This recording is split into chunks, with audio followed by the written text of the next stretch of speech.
Oi, meninas, boa noite. Beleza. Só colocar aqui para elas. Aí. Beleza. A aula de hoje, o assunto de hoje, ou os assuntos prometem. Olá, boa noite, meninas. Oi, Elaine. Boa noite, Elaine. Boa noite, Nina. Juliana, tudo bem? Graciele, Silvaneide. Olá, meninas. Show de bola. Muito bom. Bom, gente, vamos conversar um pouquinho sobre alguns assuntos. Inclusive, eu curto muito esses assuntos, por sinal. Bom, beleza. Antes da gente começar, eu quero só fazer, como de costume, né, uma rápida revisão, tratando especificamente sobre o que foi visto na aula passada, né, sobre os assuntos que a gente discorreu. Olha o pessoal entrando aí. Boa noite a todas. Boa noite, meninas. Olá. Galera entrando aí, boa noite, boa noite. Bom, show de bola. Alguém se lembra o que foi que a gente viu na semana passada? Alguém lembra dos temas? 2 temas relacionados ao cérebro, digamos assim, né? Oi, Flávia. Ó, Flávia aí, boa noite, boa noite. Boa noite, meninas.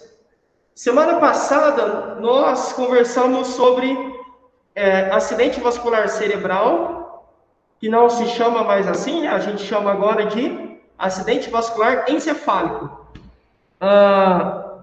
Flávia, tenta entrar e sair de novo. Ó, entra, escreve aqui para ela, meninas, quer ver? Ó? Entre e saia novamente, por favor. Aí. Beleza, Flávia. Acho que ela vai voltar.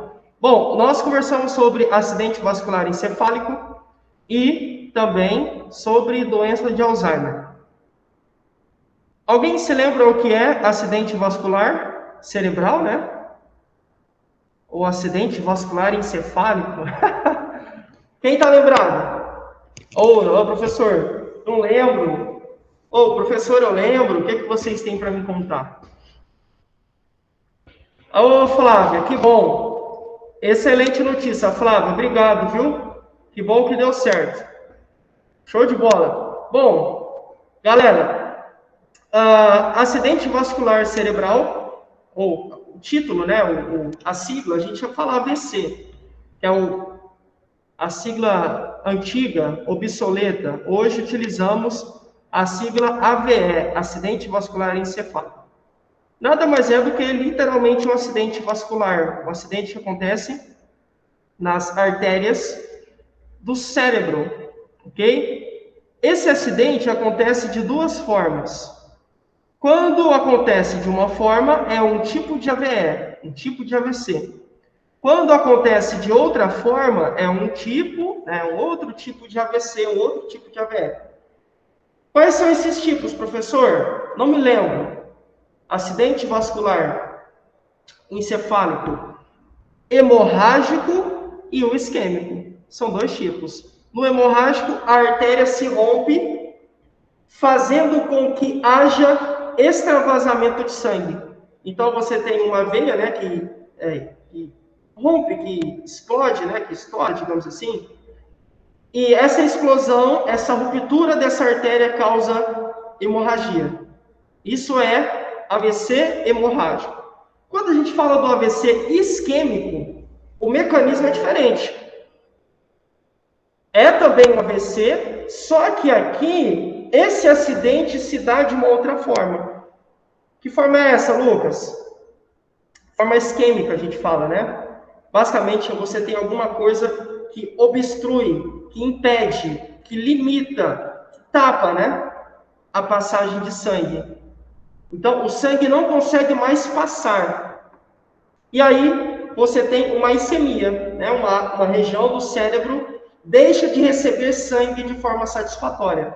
Essa região morre. Ok? Então, são esses 2 tipos de AVC. AVC hemorrágico, a ruptura da artéria, a explosão, né, da artéria, digamos assim. No AVC isquêmico, a obstrução, o entupimento, o bloqueio, a limitação da artéria, impossibilitando a passagem do sangue. E aí essa região acaba morrendo porque não recebe sangue, né, a quantidade satisfatória de sangue, ok? Bom, depois falamos sobre doença de Alzheimer. Não mais mal de Alzheimer, não. Doença de Alzheimer, ou simplesmente Alzheimer. Recebe esse nome por causa do médico Alois Alzheimer, um médico alemão, que nos deu, ou trouxe, né, o primeiro relato da paciente que a gente entende hoje que foi a primeira pessoa que desenvolveu, ou que a gente teve o primeiro diagnóstico de Alzheimer, que foi Auguste Deter, uma mulher de aproximadamente 50 anos, que começou a ter uma mudança comportamental e uma deterioração cognitiva. O que é isso, Lucas? Não entendi nada. Simples. Ela começou a agir de um jeito diferente, que ela estava acostumada, e começou a apresentar inúmeras falhas nas suas atividades cerebrais. Tinha problema de memória, tinha problema de comunicação, não sabia onde estava, não sabia, tinha se esquecido dos números e por aí vai. Essa mulher morreu com aproximadamente 55, 56 anos. É o nosso primeiro relato da doença de Alzheimer. Essa doença é caracterizada por quê mesmo? Uma perda de memória acelerada, progressiva, né? O que significa mesmo, Lucas? Você disse, mas eu não me lembro. Não tem problema, o Lucas explica novamente. Nada mais é do que um quadro onde a memória do paciente vai sempre piorando. Cada vez mais, por isso progressivamente, cada vez mais, conforme o tempo passa, essa memória tende a ser mais prejudicada. Isso é perda progressiva de memória. Ok? E uma outra característica muito importante é... Ô, Gelsa, boa noite, tudo bom? Beleza, boa noite, boa noite. Boa noite, meninas. E uma outra característica muito importante é a mudança do comportamento do paciente, tá certo? A gente falou bastante. Porque acontece... Não se sabe ainda ao certo a causa, mas existem algumas características que são comuns em todas as pessoas que têm Alzheimer. Tá bom? Algumas características, por exemplo, acúmulo de algumas proteínas no cérebro, né, que acabam matando os neurônios e por aí vai. A gente falou bastante sobre isso na aula passada. Tem cura? Não. Tem tratamento? Tem. Ué, se não tem cura, por que tem tratamento? Simples, porque o tratamento tem o objetivo de lentificar, ou seja, deixar mais lento o avanço da doença. A doença continua avançando, mas de uma forma mais lenta. Então, a gente consegue, portanto, possibilitar uma vida, né, um melhor estado de saúde, mais qualidade de vida possível ao paciente. Parece que tem a Nina, Alzheimer só dá... Não, Nina, não. Principalmente, mas não só. A Nina perguntou assim, professor, Alzheimer só dá em pessoas mais velhas? Geralmente sim. Só em pessoas mais velhas? Só não. Lembra que eu falei da proporção? Quanto maior a idade, maior a chance. Geralmente, pessoas idosas, obviamente porque tem uma idade maior, né? Tem também uma chance maior de desenvolver a doença. Ok? Por isso que a gente não pode falar que somente idosos. Não, tem pessoas também que não são idosas, tem pessoas por volta dos 50, alguns casos mais raros, 45, que começam a desenvolver, né? Tem os primeiros sintomas da doença. Mas, geralmente, a gente vê isso mais em idosos, tá bom, Nina? Beleza? Então, não é só em idosos, mas principalmente em idosos por conta da idade, que é um fator de risco. Quanto maior a idade, maior a chance. Que bom que você está bem, Gelsa, show de bola. Beleza. Ô, Silvilei, boa noite, boa noite, boa noite. Ô, meninas, boa noite.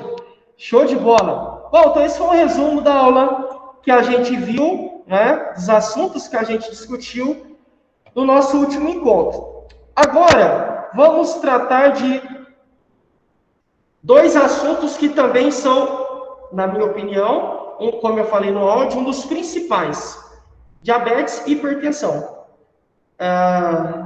Eu acho que eu posso até apostar, né? Eu duvido que você nunca ouviu falar dessas doenças e duvido que você não conheça alguém que tenha, né? Pelo menos a pressão alta. Isso aí com certeza você conhece. Talvez até mesmo você tenha, certo? Então, isso já mostra a importância de adotarmos, né? De conversarmos, de falarmos e discutirmos sobre esses pontos. Bora lá. Inicialmente, a gente vai falar de diabetes, ok? Depois, a gente vai para a hipertensão. Show de bola. Olha lá, a Silvilei falou, minha mãe tem os dois. Beleza, Silvilei. Em alguns casos, realmente, alguns pacientes podem apresentar ambos, tá?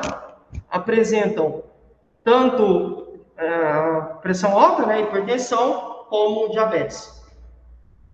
Obrigado pelo seu relato, tá certo? Bom, vamos lá, então. Gente, não existe a possibilidade... Bom, antes, deixa eu fazer uma pergunta. Pera aí, deixa eu voltar aqui. Você achou que ia ter pergunta, né? Vamos lá. Perguntas. Perguntasse no plural. Diabetes tem cura, meninas? Podem abrir o áudio ou escrever, tá? Se eu não conseguir ouvir bem, você escreve. Mas pode ficar à vontade para usar essas duas formas de responder. Diabetes eu acho que cura? Não, professor Lucas. Acho que não, tá bom. Tá certo, tá bom. Eu já falo. Obrigado, Elisete. Tá certo. Pode ser controlado. Eu não tenho, mas pode ser. Oi? Cura, acho que não tem, mas pode ser controlado.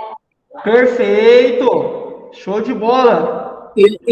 Gelsa, que tem tratamento e dependendo da diabetes pode ter cura. Vai do jeito que a pessoa vive, né? Beleza, eu fechei o microfone, está falando da eco. Tá bom, podem ir falando aí, podem ir falando que eu tô ouvindo. Algumas falam, tem controle, não tem cura, mas tem controle.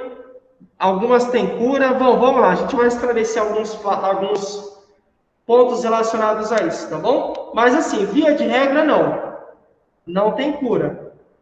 Mas em alguns casos só a gente não pode chamar bem de cura, porque, por exemplo, diabetes gestacional.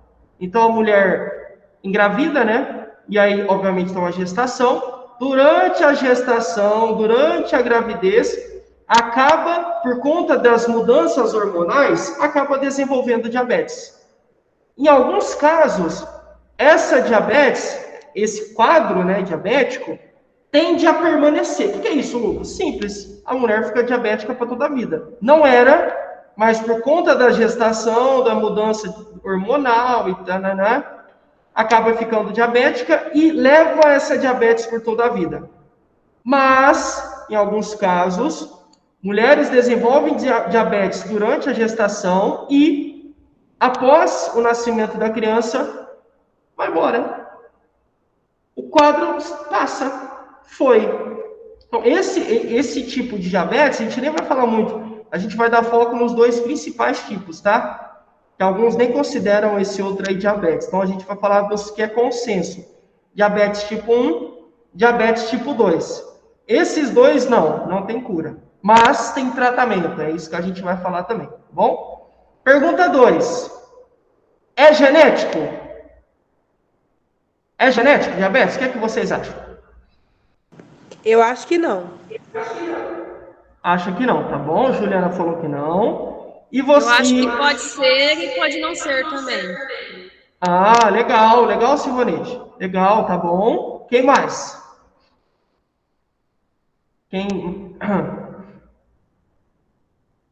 Bom, a gente vai falar, mas eu já vou adiantar. Depende. As duas meninas acertaram, né? Por quê, Lucas? Porque em alguns casos não tem nada a ver com genética. Por exemplo, eu não tenho histórico de diabetes na família e eu posso ter diabetes. Aí a Juliana acertou. Mas a Silvanete falou, Lucas, depende. E realmente depende. Porque tem pessoas que, mesmo não tendo caso familiar, desenvolvem. E tem pessoas que têm casos familiares e também desenvolvem. Então, sim, a genética pode influenciar, mas não necessariamente. Ok? Quem tem pais com diabetes tem mais chance de ter, mas não significa que vai ter.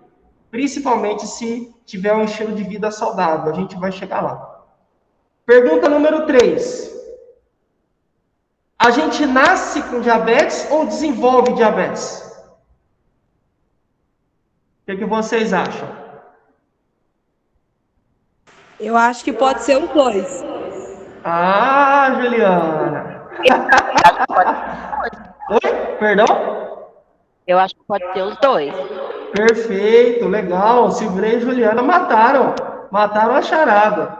Os dois. Quando o indivíduo nasce com diabetes, a gente chama isso diabetes tipo, a gente vai falar daqui a pouco, mas é tipo 1, tá?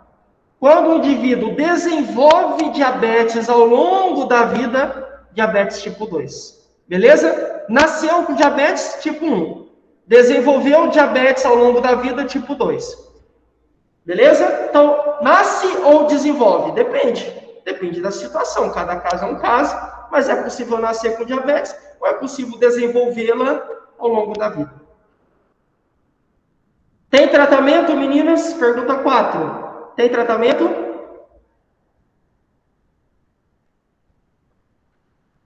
Sim. Tem, né? Claro, perfeito. Tem tratamento. Ok. Bom, vamos lá. Vamos falar um pouquinho, então. Obrigado. Vamos falar um pouquinho, então, de diabetes. Bora entender um pouco mais. Bom, meninas, não há possibilidade, acreditem, não há. Não tem. Querendo ou não tem como a gente conversar sobre diabetes e não falarmos sobre insulina, tá? Por que, Lucas? Porque a insulina faz parte desse contexto do diabetes. Não entendi nada. Calma que você vai entender. Vamos lá, ó. A insulina é um hormônio que controla a quantidade de glicose no sangue. Falou grego para mim, Lucas. Você pode traduzir para mim? Claro, com toda certeza. Bom, vamos lá. Gente, tudo que comemos, tudo não, mas grande parte, a boa parte do que a gente come, no processo de digestão, acontece uma coisa, a liberação de glicose. O que é essa bendita dessa glicose? No popular, a gente chama de açúcar. Já ouviram falar? Não, o fulano está com açúcar no sangue. Eu vou fazer um exame, a doutora falou que eu estava com açúcar no sangue. Aí o doutor falou que eu estava com açúcar no sangue e tal. Esse açúcar no sangue, na verdade, é um carboidrato. Ok? A gente fala no popular açúcar? Fala. Mas é um carboidrato. Lucas, para que esse açúcar... Eu vou falar açúcar na aula só para vocês associarem, tá? Mas não falem açúcar. O termo correto é carboidrato. Tá bom? Então, depois da aula eu vou falar açúcar aqui, mas entendam com carboidrato. O que esse açúcar, essa glicose, faz no meu corpo, Lucas? Fornece energia para as suas células. Ponto. A função da glicose é ser fonte energética. Fornece energia para as suas células trabalharem. Ok? É isso. Só que, para que a sua célula tenha acesso a essa energia, alguém precisa pegar essa glicose e injetar dentro da célula. Você falou grego, entendi nada. Aqui, ó. Vou desenhar, depois eu mostro a imagem para você, tá? Que fica mais fácil eu desenhar, porque depois quando você vir a imagem aqui do slide, você vai associar. Bom, vamos lá. Deixa eu mostrar para você. Olha que bacana isso aqui que o Lucas vai te mostrar.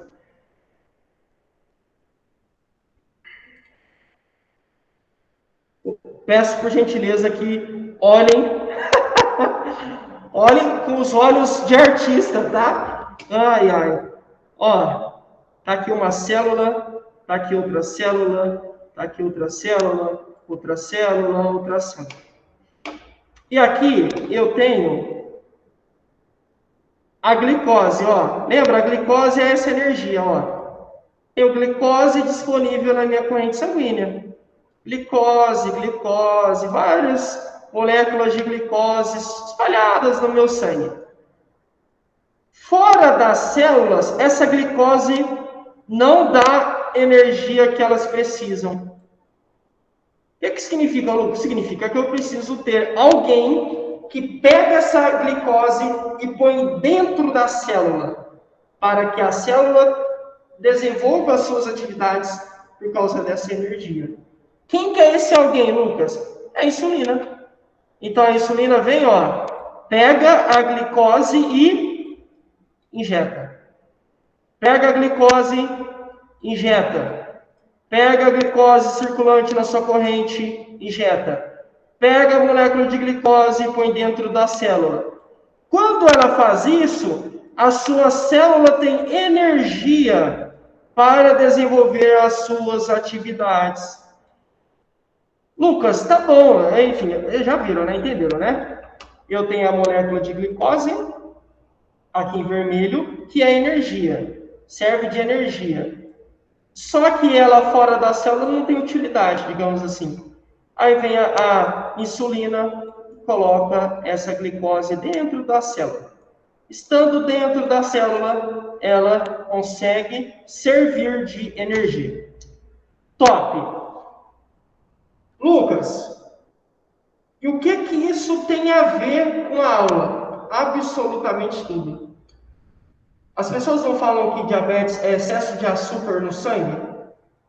Eu não disse para você agora que açúcar, na verdade, é glicose, que é um carboidrato leve? No caso do diabetes, meninas, a gente tem uma falha da insulina. Pegaram? Eu não tenho, olha aqui, eu não tenho quem coloca, deixa eu apagar aqui, né? Eu não tenho quem coloca a glicose dentro da célula. Não tenho. Esse alguém que desenvolve esse papel tão importante que é a insulina, não existe. Entre aspas. Se for em um tipo de diabetes, não vai existir. Se for em outro tipo de diabetes, até existe, mas não faz o papel que deveria fazer. O que significa, Lucas? Significa que, infelizmente, como eu não tenho quem pega a glicose e coloca dentro da célula, um excesso de glicose fica no meu sangue. Glicose não é açúcar? Então, o que eu tenho aqui, Lucas? Eu tenho um quadro onde o meu paciente... Alguém pedindo para entrar. Deixa eu só aceitar aqui. Aí, acho que deu. Acho que foi. Aí. Eu tenho um quadro onde o meu paciente vai ficar com um excesso de, infelizmente, glicose no sangue. Tá bom? Então é isso.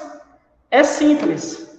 Por que fica com excesso de açúcar? Porque a insulina, que é quem pega essa glicose e põe dentro da célula, está com falha. Não trabalha direito. Vou fazer uma metáfora. Pense em um caminhão. Pense num caminhãozinho. Ah, Lucas, você está... Ai, hoje você está viajando. Então vou te mostrar uma foto que vai ficar mais fácil você ver, ó. Aí você vai falar, caramba, acho que tem tudo a ver com o que ele está falando. Vamos lá.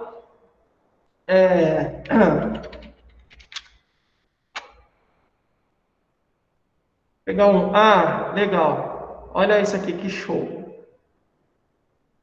Veja, eu vou compartilhar com vocês. Olha isso. Olha essa imagem. O que eu tenho aqui? Um trator, um maquinário, né? Que pega esse... Vamos supor que seja soja, tá?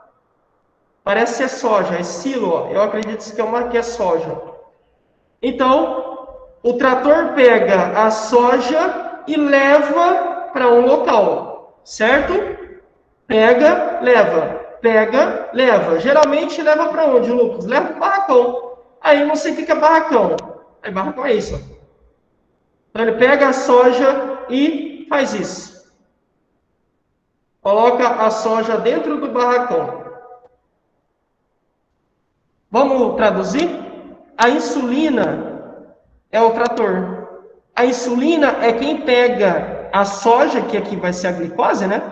A insulina pega a glicose e põe dentro da sua célula. Só que no caso do diabetes, o trator está quebrado. O trator não funciona. Está apresentando falhas. Ora, se eu não tenho quem pega a soja, põe dentro do barracão, o que vai acontecer com a soja? Começar a se acumular. Ah, eu não sei, eu nunca vi um monte de soja. Então eu vou te mostrar um silo. Aí, ó. Isso é um silo, ó. Olha só. Isso é um silo, ó. Tudo isso que é soja, tá? Eu trabalhava nisso. Antes de ser professor. Isso é um silo. Gigantesco. Ó. Tá bom? É um silo gigantesco. E nesse caso, o que a gente tem aqui, gente? Soja.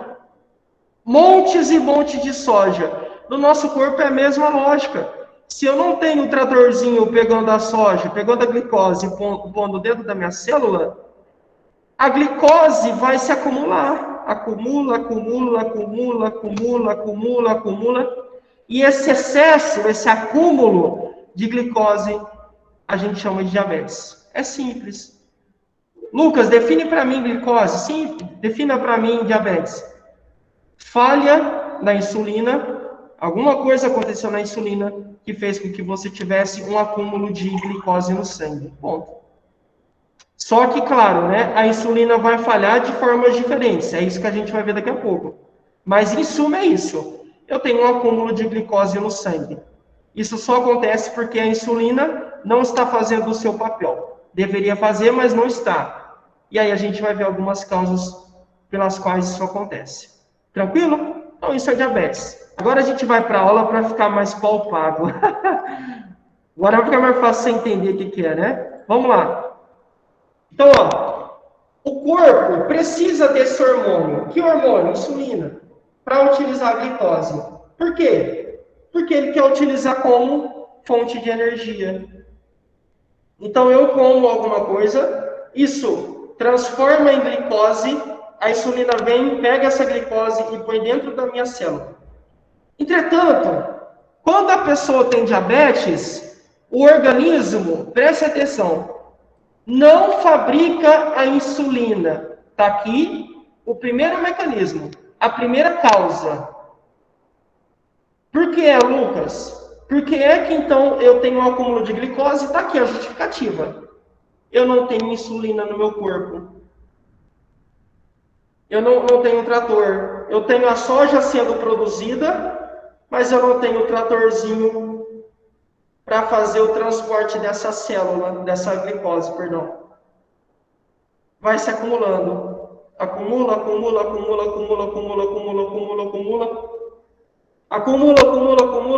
Eu não tenho quem dá cabo, quem dá fim, quem pega essa glicose e põe dentro da célula. Esta é a primeira causa do diabetes.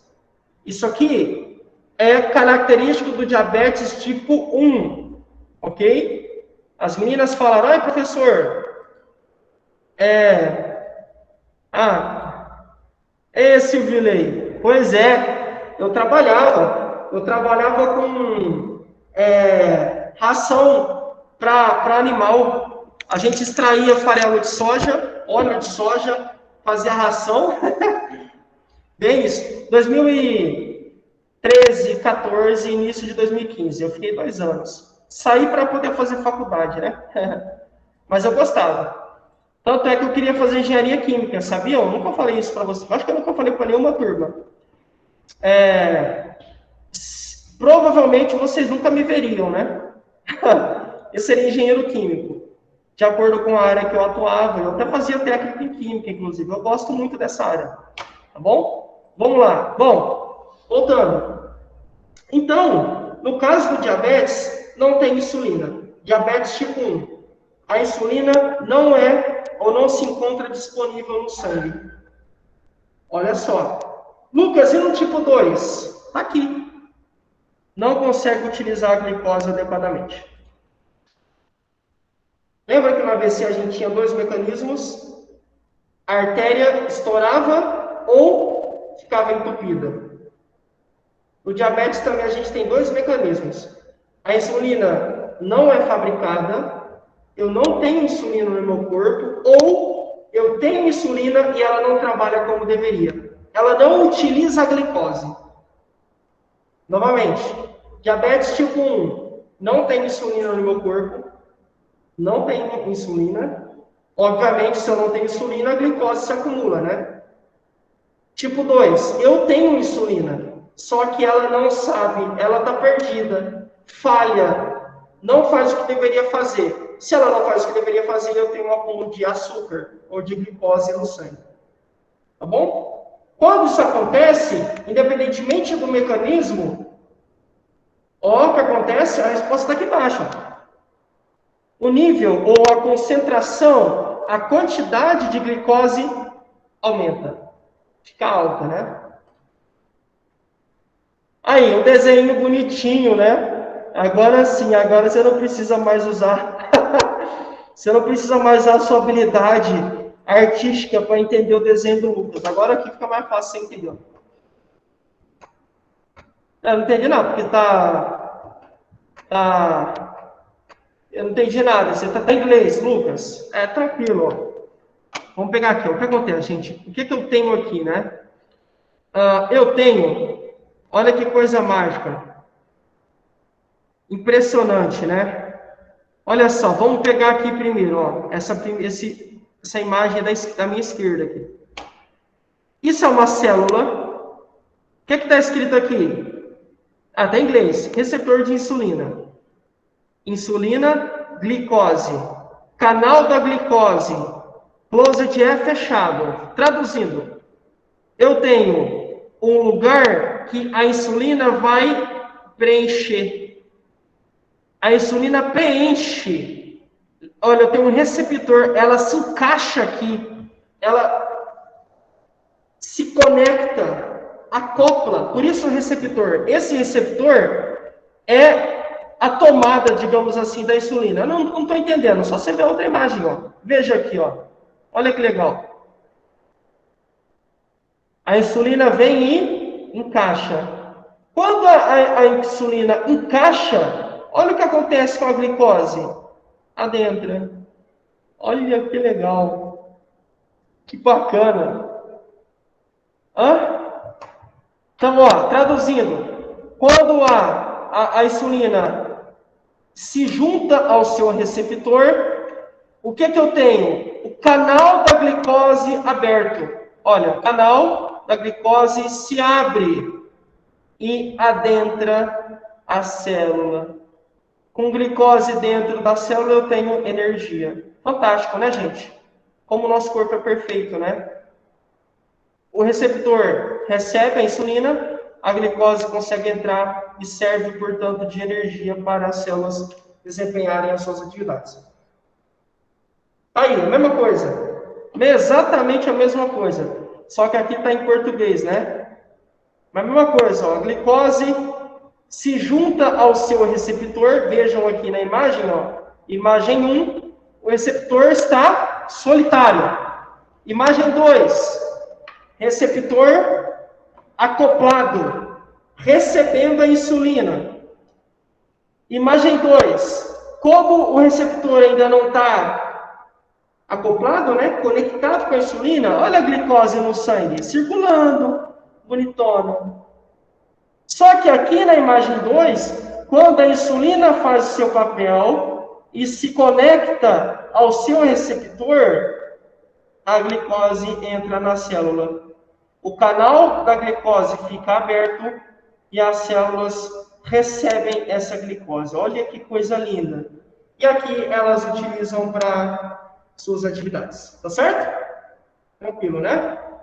Bom, vamos agora sim entender um pouco mais sobre diabetes. Depois dessa parte introdutória. Meninas, diabetes é uma doença crônica. Então, já mataram uma charada, né? As meninas disseram, não tem cura. Porque é crônica. Estende. Ela acompanha você por muitos anos da sua vida. Principalmente se você fizer o tratamento do jeito certo. Adequado. Vai acompanhá-lo por muitos anos da sua vida. Por isso que é uma doença crônica. Não é uma doença de caráter agudo. Não é uma doença que te mata na hora. Não é um AVC hemorrágico. AVC hemorrágico não é crônico. É agudo, mata na hora. O quadro, a complicação é na hora. Se tiver que morrer, morre. A gente falou, 40% dos pacientes de um AVC hemorrágico morrem. Por quê? É uma doença de caráter agudo. Diabetes não. Maria desenvolveu diabetes agora. Se fizer o tratamento, ela vai conviver 5, 10, 15, 20 anos com diabetes. Porque é uma doença crônica, não mata na hora. Essa é a ideia, tá? Ah, Lucas, mas traz complicações. Sim, traz. Principalmente em pessoas que não tomam os cuidados adequados.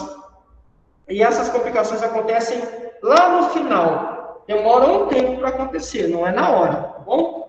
Bom, então diabetes é uma doença crônica, na qual o corpo não produz insulina ou não consegue utilizar essa insulina de forma adequada, como a gente já falou. Diabetes tipo 1. O sistema imunológico ataca equivocadamente as células beta do pâncreas. Entendi nada. Tranquilo, o Lucas está aqui para isso. Lembra que eu falei para vocês que no diabetes tipo 1 a gente não tem insulina? Falei para vocês, né? Lembram? Falei agora. Por que isso acontece, Lucas? Simples. A insulina não é produzida porque o seu corpo, ou melhor, o corpo da pessoa que tem diabetes tipo 1, destruiu, atacou as células que faziam a insulina. Novamente, quem é que faz insulina? Quem é que produz insulina no nosso corpo? As células beta, que ficam lá no pâncreas. As células beta são as responsáveis pela produção e liberação de insulina. Só que, no caso do diabetes tipo 1, o nosso sistema imunológico ataca essas células da pane no sistema imunológico. Ele acha que essas células são invasoras, acha que essas células são vírus, bactérias, fungos, sei lá, protozoários, ou ácaros, qualquer coisa assim. Acha, cara, alerta, a gente tem um invasor, vamos atacar. E aí o sistema imunológico desta pessoa mata equivocadamente. Está aqui escrito, né? O que é isso? É um equívoco, é um erro. Comete um erro, uma falha. Mata as células beta e com a morte dessas células não tem produção de insulina. Entenderam? É por isso que eu não tenho insulina no diabetes tipo 1. Porque quem produz morreu. Quem produz não existe. O meu corpo, por falha do sistema de defesa do meu corpo, sistema imunológico, infelizmente, essas células são atacadas, mortas, destruídas. Consequentemente, não tenho quem produz insulina. Se não tenho insulina no corpo, glicose fica em excesso, causa diabetes. Seguindo. Portanto, quando isso acontece, com a morte das células beta, nenhuma ou pouca insulina é liberada. Essa baixa concentração de insulina eleva a concentração de açúcar no sangue, de glicose. Consequentemente, a glicose, que deveria ser utilizada como energia, vai se alojando, vai se acumulando, como no caso que eu mostrei para vocês há pouco. Daquele galpão, daquele barracão, o silo cheio de soja se acumulando. É exatamente a mesma lógica do diabetes. Eu tenho um acúmulo, vejam, um acúmulo de glicose, um acúmulo de açúcar, um excesso de açúcar no sangue, porque eu não tenho a insulina para dar cabo, para dar fim nessa glicose. Tratamento. Sempre tratada com insulina, claro, né? Se eu não tenho insulina sendo produzida, qual que é o tratamento, gente? Colocar insulina. Se a falta de insulina levou ao acúmulo de glicose, de açúcar, o que eu tenho que fazer no tratamento? Colocar insulina. Colocando insulina, olha a glicose, baixa. Há uma diminuição nos níveis de glicose. Porque aí sim, agora com insulina no meu corpo, a glicose começa a ser utilizada como energia. Que legal, né? Vejam que lindo. Como o tratamento é bonito. Pegamos algo que o nosso corpo não produz mais, injetamos nele, né, no caso a insulina, e essa insulina agora começa a fazer o seu papel. Se faz seu papel, glicose diminui no corpo, né? A concentração cai. Tá bom? Esse excesso de glicose, de açúcar, tende a diminuir. Não volta aos níveis normais, mas diminui naturalmente. Então, é tratada com insulina, outros medicamentos. E, olha só, olha aqui, ó. Planejamento alimentar e atividades físicas. O que é isso? Significa que não adianta só fazer tratamento medicamentoso. É exatamente isso. Se eu, diabético, me preocupo somente com fazer o uso da insulina, está tudo errado. É importante? Digamos assim, até obrigatório, né? Tem que fazer, tá certo? Mas eu também preciso me preocupar com a minha alimentação. Acabei de falar para vocês que aquilo que eu como se transforma em glicose. Por que será? E eu vou fazer a pergunta, você vai matar na hora. Por que será que diabéticos não podem ficar comendo massa? Carboidrato? Ora, porque massa, carboidrato são fontes do quê? Glicose. Tem muita glicose no arroz, tem muita glicose no pão, tem muita glicose no macarrão, em massas, né, de forma geral e tal. Se eu já estou com excesso de glicose, eu vou ficar comendo mais glicose ainda? Não, não posso. Eu preciso melhorar a alimentação. Quando eu faço isso? Quando eu não fico comendo alimentos ricos em glicose, em carboidrato, então, o que eu faço? Eu dou condições para o meu corpo reduzir os níveis de glicose. Quando eu pratico atividade física, eu utilizo glicose como energia. Os meus músculos precisam de energia para funcionar. Para quem caminha, né? Para quem corre, sei lá, faz academia, sei lá. A glicose é utilizada como fonte de energia também para os seus músculos. Consequentemente, se você é alguém ativa, se você é alguém que está frequentemente fazendo atividade física, o seu corpo queima também ou gasta, usa essa glicose como energia. Então vejam, 3 importantíssimos fatores utilizados no tratamento do diabetes tipo 1. Insulina, medicamentos, né? Alimentação saudável, que não seja rica em fontes de carboidrato. 3, atividade física, porque ao fazê-la, utilizo glicose como fonte de energia também, para os meus músculos. Então assim, conhece alguém que é diabetes. Essa pessoa usa insulina e não come adequadamente, não pratica atividade física, não está fazendo o tratamento do jeito correto. Esta pessoa está sujeita a ter complicações de diabetes. Lucas, mas ela usa a insulina? Usa! Ela peca nos outros. Usa a insulina, mas come um caminhão de arroz. Usa a insulina, mas é sedentária. Não funciona.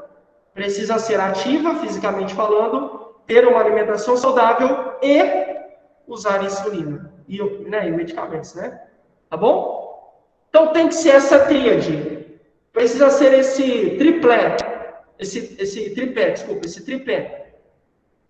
Se eu só como bem, como de forma saudável, e faço atividade física e não uso insulina, o que acontece com o banquinho, o tripé, cai. Se eu só faço atividade e uso insulina, mas não como bem, o que acontece?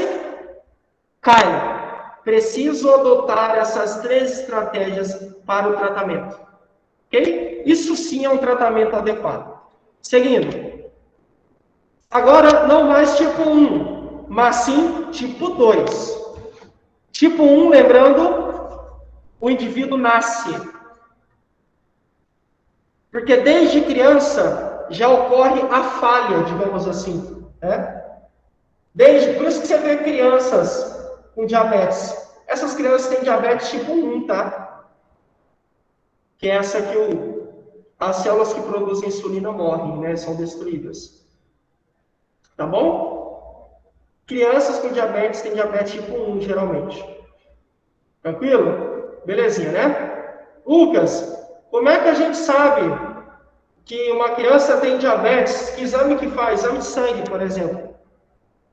No exame de sangue dá para ver os anticorpos, que são resultado do processo de ataque das células beta. Já viram esse exame para Covid? O que pega? Pega anticorpos, se for sorológico, né? Pega anticorpos presentes na sua corrente sanguínea. Ora, se eu tenho anticorpos, o que é um indício? O meu sistema imunológico lutou, atacou alguém. No caso do Covid, né? O vírus e tal. Mas nesse caso aqui, de diabetes tipo 1, os anticorpos denotam, mostram, dão indícios de que o meu corpo, as células beta, foram atacadas pelo meu sistema imunológico. Ok? É assim que descobre diabetes em crianças. Por exemplo, por meio de exame médico de sangue, pegando anticorpos presentes na corrente sanguínea dessa criança, né? No exame de sangue dela. Tipo 2, não tem nada a ver com isso. Diabetes tipo 2 não tem nada a ver com o meu sistema imunológico apresentando uma falha, destruindo o meu próprio corpo. Não tem nada a ver com isso. Ah, detalhe, tá? Não sei se vocês sabem, eu ia perguntar, mas é um termo... As doenças que são caracterizadas por um quadro, quando o meu próprio corpo ataca o meu corpo, digamos assim, né? Quando eu tenho um auto-ataque, não sei nem existe essa palavra, mas quando o meu corpo destrói o meu corpo, a gente chama de doença autoimune. Esclerose, por exemplo, é um tipo de doença autoimune. Tá bom? O meu corpo começa a destruir a si mesmo. E aí, obviamente, eu começo a ter prejuízo, né, gente? Esclerose é um outro tipo de doença autoimune, tá bom? Então, diabetes tipo 1 é uma doença autoimune, porque o corpo da pessoa está destruindo a si mesmo. Matou as células beta e parará, já sabe o resto, tá certo? Belezinha? Tipo 2. O mecanismo é diferente. Eu já dei a dica para você lá atrás. Mas vamos falar. Tipo 2 ocorre quando o corpo não aproveita adequadamente a insulina produzida. Tipo 2, você tem insulina, mas ela não trabalha, é preguiçosa. Claro, né? Eu estou usando isso é no sentido figurado, né, gente? Quando eu falo preguiçosa, é que ela não trabalha como deveria. É isso que eu quero dizer, tá? Então, a insulina não trabalha como deveria. Eu brinco que é preguiçosa, sem vergonha. Vida boa, né? Então, se ela não trabalha como deveria, o meu corpo padece, sofre consequências. Só que vejam um detalhe aqui. Vejam esse detalhe. Por isso que eu perguntei da genética. Olha o que está falando aqui, ó. A causa do diabetes tipo 2 está talvez ligada. Ó, de vez em quando está relacionada. Não é isso que está escrito aqui, ó. Está diretamente relacionada ao sobrepeso. Pegando o meu exemplo, tá? Isso está mudando. Mas ainda sirvo de exemplo. Por que é que estou acima do peso? Embora não pareça, né? Porque Graças a Deus eu sou bem distribuído, mas por que eu estou acima do peso? Por que eu peso 110 quilos? Um pouco é por causa da... meus ossos são pesados, é óbvio, mas eu estou também de sobrepeso. Por quê? Porque eu não cuido como deveria. Isso está mudando, né? Eu emagreci já 10 quilos, claro. Mas ainda é um processo, ainda estou de sobrepeso. Mas por que eu estou acima do peso, gente? Sobre, acima, né? Em cima. Por que eu estou acima do peso? Descuido. Desleixo. Digamos assim, né? Eu sei que essa palavra é pesada, mas na prática é isso. Não me preocupava tanto com o meu corpo.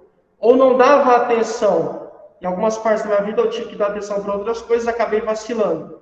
Engordei. E aí, por que eu estou falando isso para você? Porque o diabetes tipo 2 tem absolutamente tudo a ver com comportamento, com estilo de vida, com aquilo que você faz ou deixa de fazer com o seu corpo. É isso. Diabetes tipo 1 você não tem escolha, é autoimune. Seu corpo mesmo acaba falhando e mata as células. Aqui não. Aqui você tem culpa no cartório, digamos assim, né? Aqui você deixou de fazer, ou você fez o que não deveria. E aí você está colhendo os frutos, tá bom? A grosso modo é isso. Sobrepeso é uma das causas de diabetes tipo 2. Mas por que um? Porque tem mais, né? É que outras, ó. Sedentarismo. Foi o Lucas mudar a alimentação, começar a praticar atividade física, 10 quilos a menos. Claro, né? Não do dia para a noite, mas 10 quilos a menos. É mole? Estava sedentário, inativo. Essa inatividade física, essa falta de atividade física, que a gente chama de sedentarismo, né? Também é causa do diabetes tipo 2. Também faz com que a insulina do meu corpo fique preguiçosa, não desempenhe o trabalho que deveria, não desempenhe a sua função, como a gente espera. Mais uma causa, mais um fator de risco. Colesterol elevado, triglicéridos elevado, pressão alta, hábitos alimentares ruins, inadequados. Percebe como a gente tem culpa aqui nesse caso? Quando eu falo a gente, não quero culpar vocês, tá? Mas o que eu quero dizer para você é, se é autoimune, se é tipo 1, eu não tenho escolha. Mas o tipo 2 eu tenho escolha. Eu posso, antes de desenvolver a doença, eu posso cuidar da minha alimentação. Eu posso e devo fazer atividade física. Fazer exame de sangue rotineiramente para saber como é que está o colesterol, triglicéridos e tal. Pô. É de graça, né? Dá para fazer. Mas se eu não faço, eu colho as consequências, tá bom? Então, lembrando, resuminho, diabetes tipo 2 é uma resposta, uma consequência de coisas que eu deixo de fazer ou que eu faço, sei lá, que são erradas. Seguindo. Tratamento. Adivinha? Me fala a novidade. Não tem nenhuma novidade, é a mesma coisa. Mudança nos hábitos de vida. Por exemplo, um planejamento alimentar. Preciso mudar a minha alimentação. Nutricionistas sabem como fazer isso. Médicos têm também algum conhecimento ou outro, né? Não entendem tão bem quanto nutricionistas ou como nutrólogos, mas já conseguem ajudar você em alguns pontos. O ideal seria passar por um nutricionista, né? Em ambos os casos. Porque eu preciso fazer um planejamento. Preciso planejar de forma estruturada, adequada, satisfatória a minha alimentação. Tá bom? Quem faz isso? Tem um profissional que trabalha especificamente com isso. Nutricionista ou nutrólogo. Então, eu preciso mudar, né, a alimentação. Preciso inserir, colocar atividade física. Não tem como. Preciso ser ativo. Não dá. Falei para vocês, né? O tripé. Medicamentos, alimentação, atividade física. Eu não posso falhar em nenhum desses pontos. Insulina, porque tudo isso junto ajuda o quê, gente? A controlar o nível de glicose, né? Há um exame muito utilizado, é o da curva glicêmica. Isso aí está na sua tela. Ah, eu não sei o que é isso. É um xarope, né? Uma solução muito doce. A gente toma e por que é muito doce? Porque tem glicose em excesso. Simples, né? Por que é doce, gente? Porque tem glicose lá. Ué, Lucas, mas por que o povo do postinho me dá glicose para beber? Para saber como o seu corpo responde a essa quantidade exagerada de glicose. Não entendi nada. Simples. Se a insulina no seu corpo está funcionando adequadamente, o que vai acontecer com essa glicose? Daí um tempo, o nível de glicose vai baixar. Então, eu posso tomar um xarope muito doce, e é o que acontece. Só que nesse teste, de tempos em tempos, a equipe vai monitorando. Se eu tomo esse xarope, e conforme o tempo passa, o nível de glicose vai abaixando na minha corrente, significa o quê? Cara, tem insulina, e essa insulina está fazendo o que deveria fazer. É isso. Não, Lucas, não baixou não. Olha, desde que o João tomou o xarope aqui doce, essa solução muito doce, né, de glicose, não baixou. A gente já verificou várias vezes ao longo do teste e não baixou. Opa, temos um problema. Não era para ser assim. Deveria ter baixado. Olhem para a imagem, por favor. Vejam, ó. Temos aqui dois pacientes, tá? O Pedro e a Vera. Pedro, a linha de cima, ou a curva de cima. Vera, curva de baixo. Qual a diferença entre eles? Sei lá, tem várias, né? Mas para a aula tem essa aqui, principalmente, ó. Vejam que a Vera, que a curva glicêmica da Vera se comporta de um jeito diferente da curva glicêmica do Pedro. Entendi nada, Lucas. A glicose encontra-se em menor concentração na Vera. Os dois tomaram o mesmo xarope chato, ruim pra caramba, de tão doce. Os dois tomaram.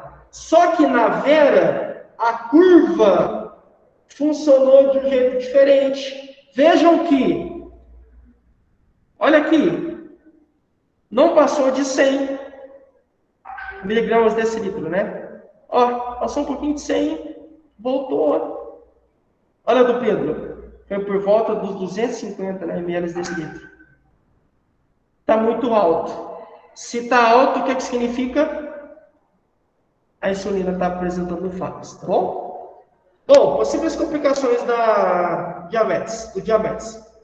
Doenças renais, porque esse excesso de glicose ou esses altos níveis de açúcar comprometem o processo de filtragem do sangue. Isso acaba trazendo prejuízos para os rins, prejuízos para o pé diabético. Eu ia trazer imagens, mas eu preferi não trazer do pé diabético, porque talvez você poderia ficar chocada, né? Sei lá, enfim. Mas o pé diabético é um quadro muito comum em pessoas que têm diabetes que não se cuidam. O que acontece, Lucas? Resumidamente, tem duas possibilidades. Eu acho que está até nesse slide aqui, deixa eu ver. Tem duas possibilidades, mas geralmente a primeira é a mais comum. Ocorre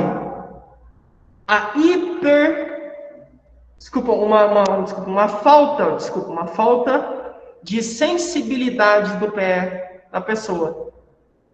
Não sei o que é isso. A pessoa não sente nada no pé. Ela pode pisar num caco de vidro que não sente, que tem algo perfurando o pé dela. Uai, Lucas, aí você tá doido. Não. É porque o excesso de açúcar danifica os nervos. Os nervos perdem a comunicação com o cérebro. Eles não conseguem pegar a informação de que tem algo perfurando o pé. Se não pegam a informação, não mandam a informação para o cérebro. Se não mandam a informação para o cérebro não interpreta que tem um risco ali. danificação dos nervos, falta de sensibilidade. E aí esse paciente pisa numa brita, pisa num caco de vidro, usa um sapato que é apertado, que tem uma dobrinha de plástico que fura, sei lá. Acontece em algum caso de fazer uma feridinha no pé dele. Por algum motivo, machucou. Aí a gente começa a ter um problema sério. Esse problema a gente chama de pé diabético. Além da complicação no nervo, ocorre também um prejuízo gravíssimo de circulação. Então, os capilares, as veias, artérias, que levam sangue para o pé dessa pessoa, estão também trincados, rachados, comprometidos por causa do excesso de açúcar. Tá tudo assim, tudo ferrado, né? Tá tudo arrebentado. Os vasos, as paredes dos vasos, tudo destruído, tudo arrebentado. Se tá tudo destruído, o que acontece? Não chega sangue direito. A circulação sanguínea fica comprometida. Se eu tenho uma ferida no pé e não chega sangue como deveria, o que vai acontecer? Exato.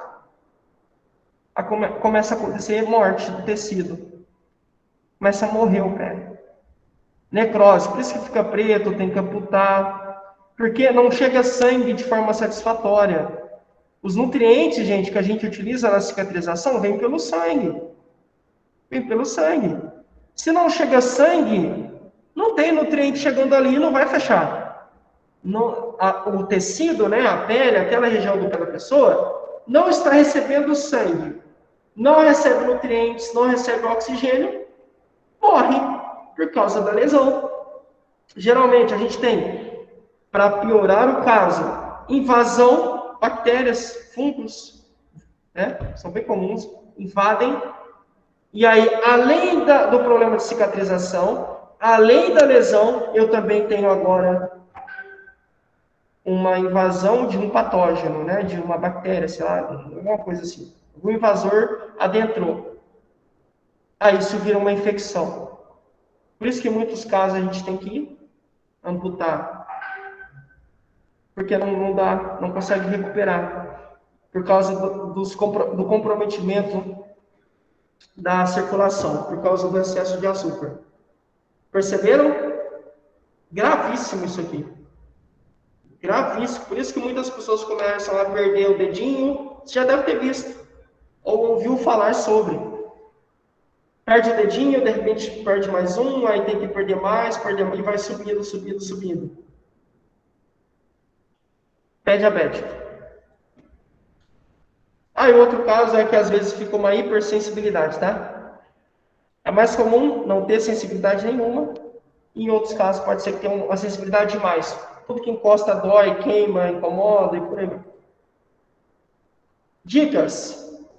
Cortar os pés das unhas, né, gente, de forma adequada. Por quê, Lucas?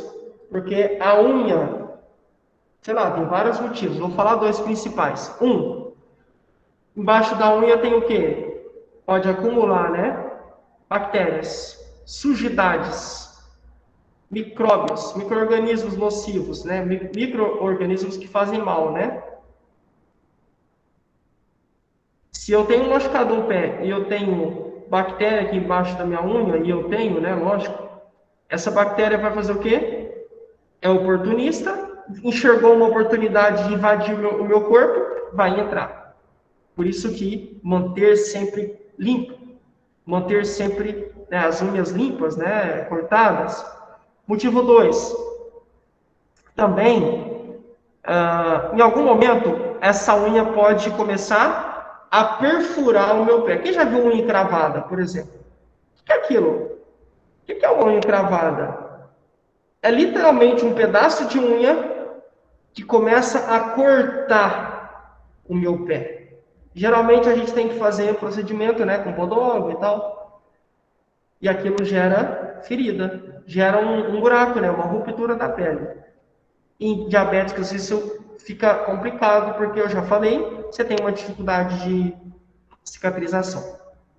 Ah, então, cortar a unha, escolher os sapatos confortáveis, claro, né? Não posso escolher sapatos apertados, porque podem comprimir o meu pé, apertar o meu pé e talvez até machucar, se tiver alguma novinha. Então, manter os pés aquecidos, evitar andar descalço, porque esse paciente não sente.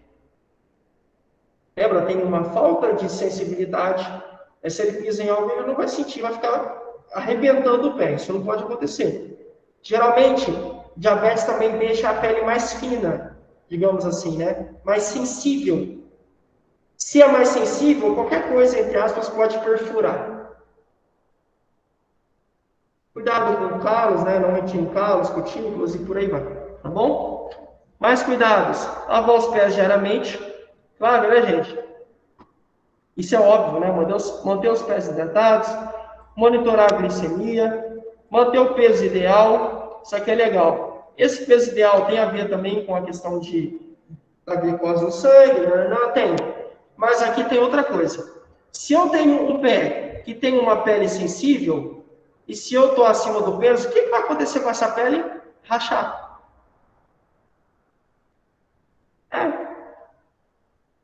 Pele do diabético é mais sensível, mais ressecada. Se eu estou acima do peso, vai apertar vai pesar essa pele. O que ela faz? Alastra. Se rompe. Racha por causa desse excesso de peso. Seguindo.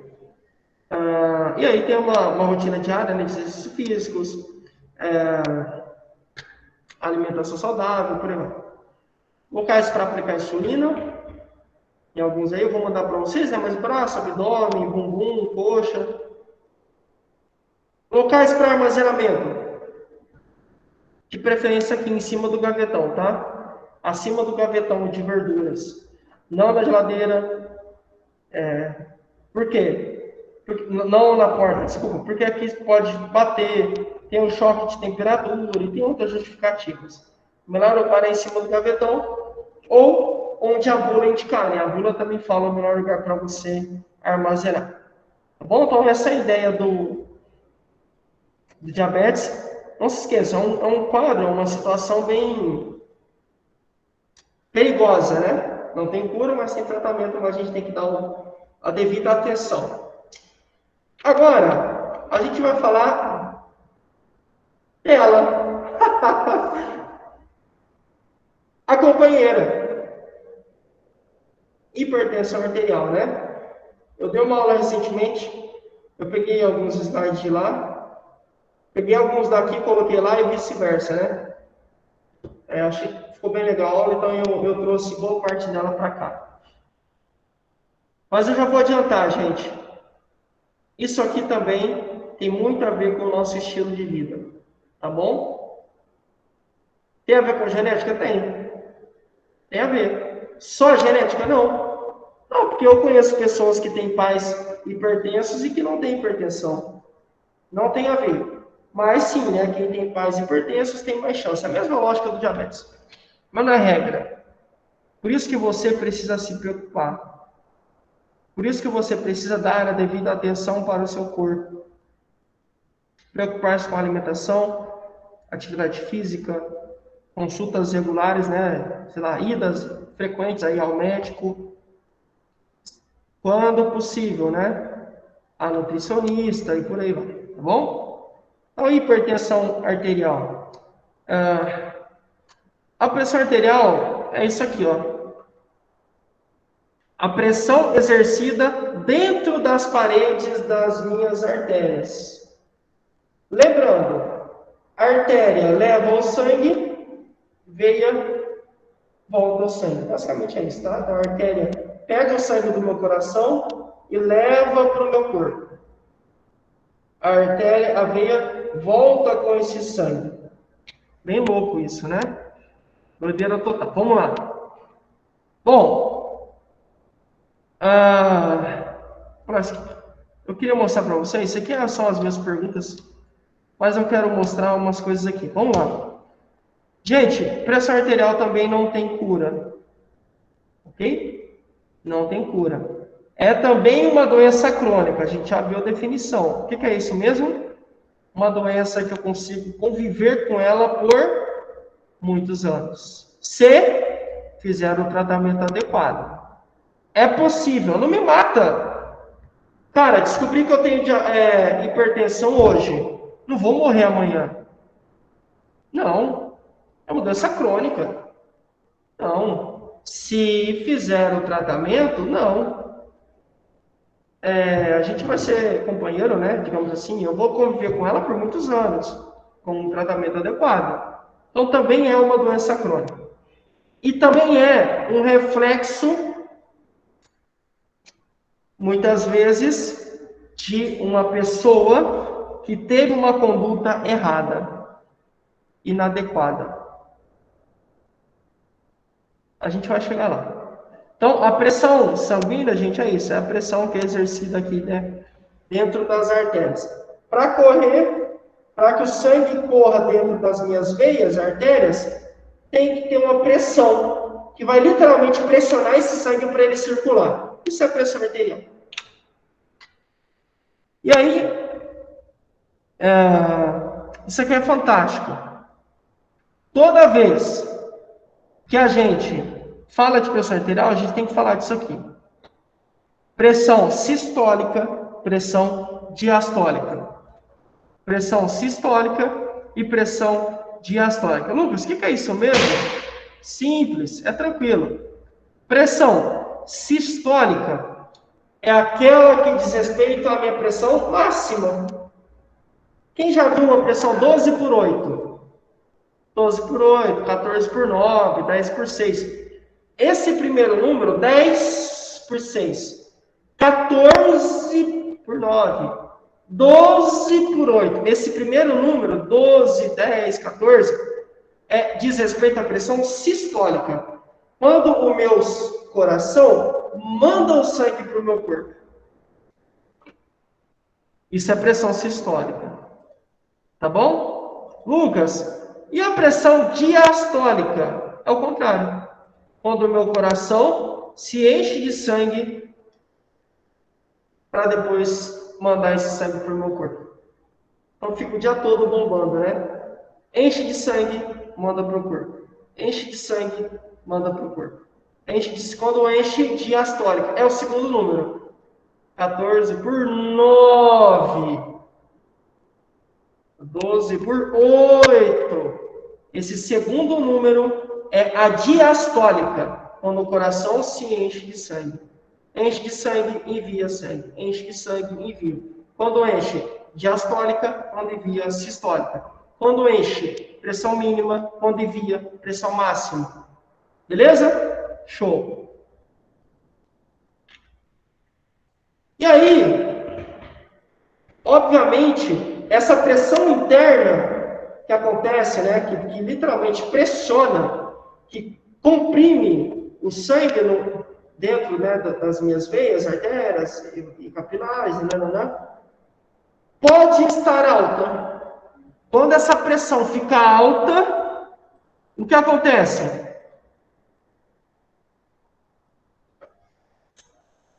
Pressão alta. O nome já fala. O que é pressão alta? Uai, essa pressão interna está alta. Níveis acima do normal. Isso é pressão alta. O termo técnico bonitinho é hipertensão arterial sistêmica. A gente fala de pressão alta no popular, né? Isso não tem problema, a gente fala geralmente. Inclusive, cardiologistas falam, né? Por quê? Porque nem sempre você vai ter, por exemplo, um paciente culto, digamos assim, né? Um informado. Às vezes você fala, olha, vamos tomar um medicamento para hipertensão. Aí, às vezes é uma pessoa simples. E ela vai olhar para sua cara, olha, será que agora eu tenho mais uma doença, eu estou sabendo? Eu achei que essa aqui é pressão alta, ela está falando que eu tenho hipertensão, meu Deus, o que será que é isso? Não. Então a gente utiliza a pressão alta, entendendo que é um nome mais acessível, ok? Mas se quiser falar hipertensão, dá na mesma, pode falar também. Mas saiba dosar. Imaginem, quando eu preparo as aulas para vocês, eu sei, vez ou outra tem uma palavra aí nova. mas eu sempre procuro traduzir para que você entenda. Eu utilizo vários exemplos, ou procuro pelo menos, né? Utilizar vários exemplos, falar de várias formas, reforçar, não. Por quê? Porque eu sei que talvez você não tenha, digamos assim, o mesmo diálogo que eu tenho. Tipo assim, as mesmas palavras, mesmo vocabulário. E tá tudo bem, não tem problema. Né? Tá tudo certo. Mas eu não posso falar uma coisa, eu vou falar bonito. Aí chega aqui, olha, a hipertensão é um quadro, não funciona assim. Eu preciso falar do jeito que você entenda. Por isso que eu fico reforçando. Quando você for para a prática, você também precisa garantir que o seu paciente entenda o que você está dizendo. E utilizar termos técnicos não é o melhor caminho, a não ser que o seu paciente seja da área da saúde, né? Para pegar um médico lá, aposentado, uma enfermeira, um enfermeiro, sei lá, alguém assim, aí tudo bem, né? Aí tá certo. Mas eu pegar uma pessoa que não é da área da saúde, não precisa ficar falando termos técnicos. Lembrando, comunicação não é falar bonito. É falar de um jeito que o outro entenda a mensagem que você quer passar. Tá certo? Beleza? Então, levem isso para a vida. Tem um grande amigo meu, ele fala assim, comprar lá aí, pegar lá aí, levar lá aí. E ele fala assim, Lu, ele me chama de Tim. Eu falo, Tim, eu preciso falar difícil. Fala, você não precisa, né? Você fala porque você quer. Não, eu preciso falar difícil e tal.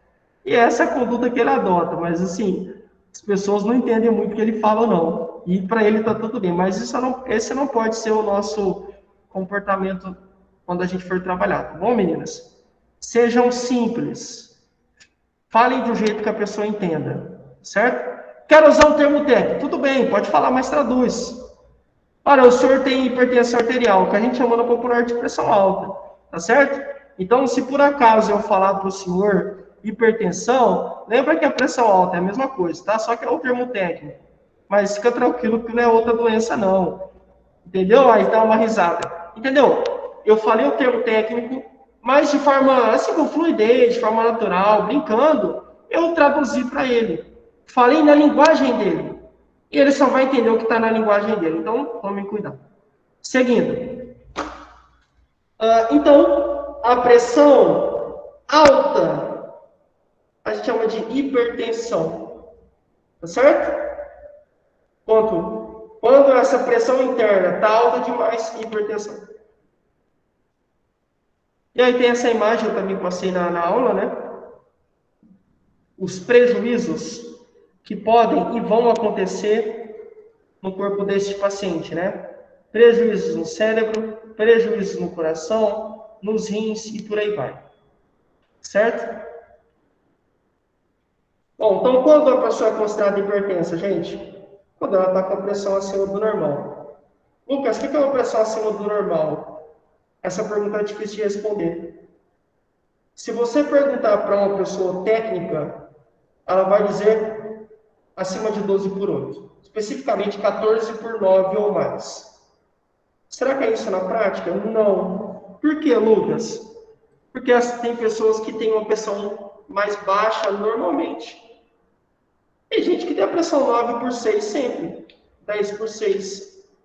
Se eu entender que todo mundo tem a pressão 12 por 8, e que quem está abaixo disso está com a pressão baixa, ou quem está acima está com a pressão alta, está errado. Um momentinho, meninas, um momentinho, rapidinho, acordar.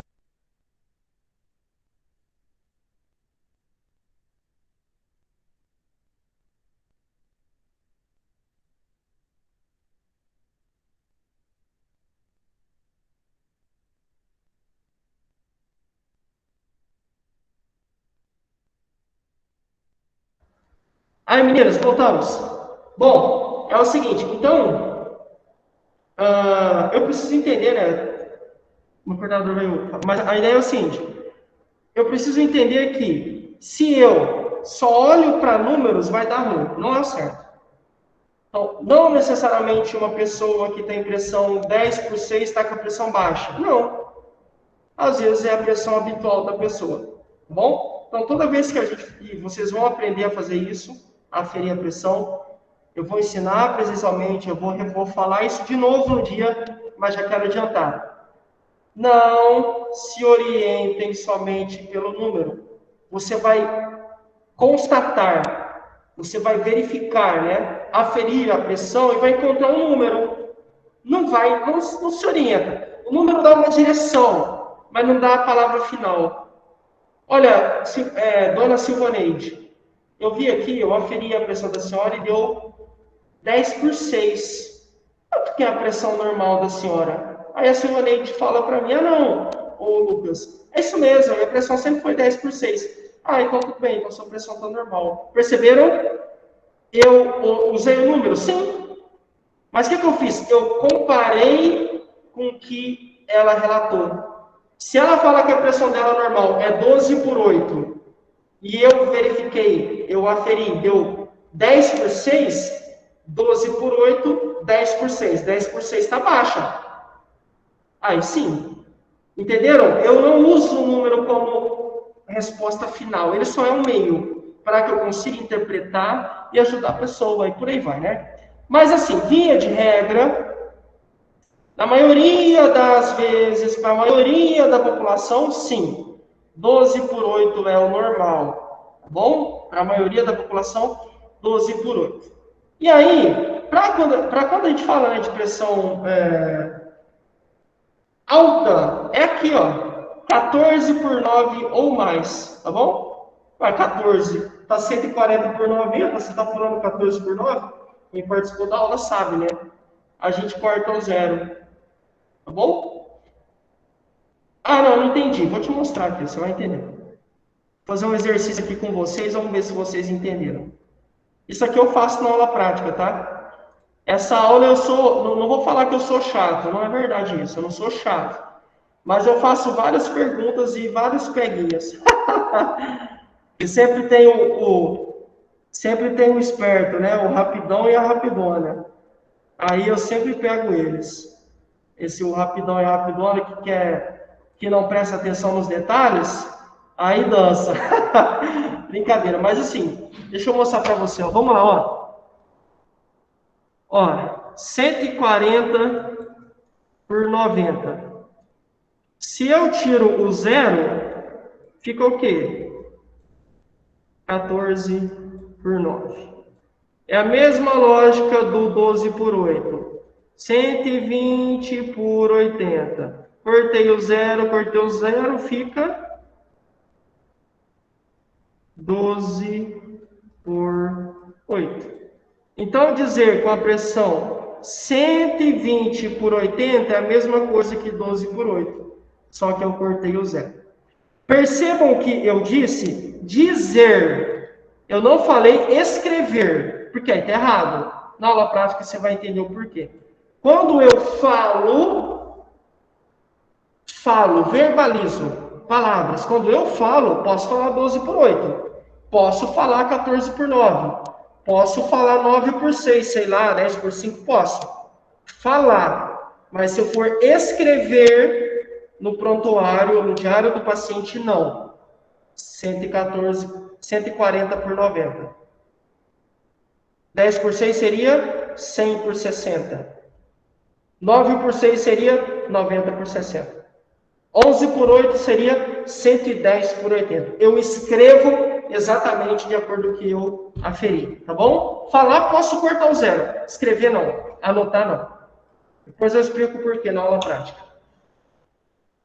Existem causas diversas, né, para essa pressão alta, causas internas e causas externas. Internas, as principais. Genética. Ou hereditariedade. O que é isso? É hereditário. De pai para filho, né? Os pais para os seus filhos. Uma questão genética aqui, neste lance. Idade. Quanto mais velho, mais chance tem. Por conta das alterações que acontecem no meu corpo, com o processo de envelhecimento. Tá bom? Raça. Negros são mais propensos. Ainda não se sabe exatamente por quê, mas pessoas negras têm mais chance de desenvolver pressão alta. Peso. Quanto mais pesado, quanto mais fora do peso, entenda, acima do peso, você se encontra, mais chance você tem. Causas externas, né? Sedentarismo, está lá em primeiro lugar. Alimentação ruim, cheia de gordura, carboidrato, né? Sódio e por aí vai, né? Alimentação ruim. Péssima. Né? Não, então eu não posso comer lanche? Pode. Então eu não posso comer um torresminho? Pode, eu adoro, inclusive. Chama nós. Oh, o torresmo é bom, hein? Faz tempo que eu não como. Ei, gente. Pode, mas a questão é, você come todo dia? Coma. Aí não. Aí não. Aí não, aí tá errado. Mas se eu quiser comer de vez em quando? Pode. Todo dia não. Entenderam? Não é para ser radical. Não é para cortar tudo. De hoje em diante eu não como mais gordura. Não precisa disso. Sejam equilibradas, sóbrias. Tem que ter um equilíbrio, mas excesso faz mal. Então não comam todo dia, né? O que mais? Sal, lógico, né? Sal, comida com sal, né, em excesso. A turma da marvada. Cuidado, tá? Alcoolismo de preferência mesmo, assim, seria legal, reduzam, tá? Não dá para cortar, né? Muitas vezes, mas reduzam. Então, diminui a dose, toma menos, né? Cigarro sim corta, esse sim tem que cortar. Tabagismo, né? Não deixem de fumar, parem de fumar. E o estresse também arrebenta. Joga a sua pressão lá em cima. Ah, isso não é verdade, isso é balela. Ah, é? Quem aqui conhece? Puxa a nossa memória, talvez você vai conhecer, você vai se lembrar de alguém. Uma pessoa que ficou estressada e teve um AVC. Ou uma pessoa que ficou estressada e foi para o hospital, a pressão estava lá em cima. Por quê? Porque o nosso emocional impacta na nossa pressão. Quanto mais estressado você está, ó, pressão tende a subir. Proporcionalmente. Subiu o estresse? Subiu, então sobe a pressão. Estou menos estressada, beleza, a pressão cai. Maridão não trancou a porta, o cachorro entrou e comeu meu tapete de Dubai. O cachorro entrou, comeu o meu chinelo lá de Jericoacoara, que eu comprei, professor. Fui para Broadway, nos Estados Unidos, e trouxe o presente, sei lá, comprei alguma coisa lá na Broadway. O cachorro comeu porque o marido não trancou a porta. Fiquei estressada. Ficou estressada? Fiquei, então a pressão sobe. Não, mas depois de um tempo eu relaxei, fiquei tranquila que ele falou que vai me dar outra. Aí a pressão tranquiliza, tá bom? Então, existe sempre essa relação. Se a pressão sobe, traz consigo... Desculpa, se você fica estressada, o estresse traz consigo a pressão. Se você fica relaxada, essa sensação também traz consigo a pressão, joga ela lá para baixo. Essa é a ideia, pelo menos teoricamente, tá? Então, essas são algumas das causas que poderiam justificar a hipertensão arterial. O que mais? Bom, assintomática, via de regra. O que é isso? Ué, é só você pensar na pandemia. O que é um paciente assintomático? Não apresenta sintomas. Alfa de negação. Não. Assintomático, não sintomático. Não apresenta sintomas. Então, via de regra, a pressão alta é assintomática. Não apresenta sintomas. Mas, quando está muito alta, geralmente o paciente tem algumas coisas assim. Pode sentir uma dor na nuca, eu vou falar daqui a pouco. Pode, tá? Mas geralmente não. Geralmente não. Só quando ela está bem alta, o cara chega lá no hospital com dor de cabeça, dor na nuca, batedeira, mal-estar, aí vai ver dor de cabeça, né? Chega lá e de repente a pressão está muito alta, tá bom? Vamos lá. Aí tá aqui, né? Dor de cabeça, sangramento, tontura, cansaço, e por aí vai. Mas, olha que legal. Existe a possibilidade de você estar com a pressão alta e não ter a doença pressão alta. Não entendi, você falou grego, Lucas. Vamos pegar esse exemplo de novo aí do o cachorro comeu o seu presente lá que você comprou na Broadway. Você foi para Paris, trouxe o perfume lá, o cachorro comeu a caixinha do perfume de Paris. Você ficou nervosa, né? Foi para Paris, ficou nervosa. Ou por estar nervosa, a sua pressão subiu. Depois você ficou relaxada porque o maridão falou que você ia voltar lá semana que vem para comprar outra, né? E ele ia te levar de novo para Paris. Sua pressão vai cair, vai diminuir, vai voltar ao normal. Esse pico que se deu como resultado de você ter ficado nervosa, esse pico, essa elevação da pressão, não caracteriza a doença pressão alta, tá bom? Significa o quê? Que naquele momento, e só naquele momento, a sua pressão sim subiu. Mas logo ela voltou ao normal. Quem tem pressão alta, isso não acontece. A pressão se mantém lá em cima. Isso é doença, é hipertensão. Perceberam? Ficou lá em cima? Ficou. Doença, hipertensão. Vou fazer testes, mas é provável que seja uma doença. A doença sim, pressão alta. Não, só estava alta porque brigou com o marido, porque discutiu, porque estava estressada com o trabalho, agendou tudo, uma viagem, de repente o chefe falou que não ia poder mais, que ela ia ter que cobrir o colega, sei lá. Ficou estressado, deu pico, mas voltou ao normal. Isso não é pressão alta, não é doença. Só a pressão ficou alta naquele momento. A doença não. A doença faz com que a sua pressão se mantenha lá em cima, tá bom? Essa é uma perguntinha que poderia cair na prova.